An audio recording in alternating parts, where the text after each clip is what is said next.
if you will take upon yourself an endeavor of intercession, or when you do so, because I expect you to do so, my encouragement for you is simple. Ask God to give you a burden for what you want to pray for.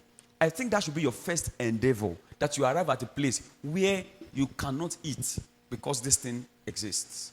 Where it is difficult for you to just have fun and go about your day as usual, just because there is something in your heart that is calling you and pulling you to the place of prayer and keeping you there until you have seen a result, until you have an evidence or an assurance of a result in that direction.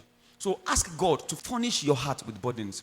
And then when you get that, you will notice that it will be impossible for you to leave that place of prayer until you have gotten results. It may take days, it may take months, but you will keep up with praying about that thing until you have gotten a result. The reason why many give up when they set out to intercede is because they don't have enough burdens. And because they don't have it, it's difficult to stay in prayer long enough until you get answer.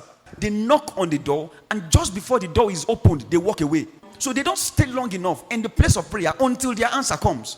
They don't stay long enough until they've prayed through. They may not even be able to recognize when they have prayed through, because there was nothing driving them to the place of prayer in the first place. So trust God that He will furnish your heart with the required level and amount of burden for something, so that you can stay in your prayer labors until you get an answer, until you have prayed through, until you have an assurance of a change. Because if it does not happen, then you are not done with your intercession. And if you left it, you did not finish the job.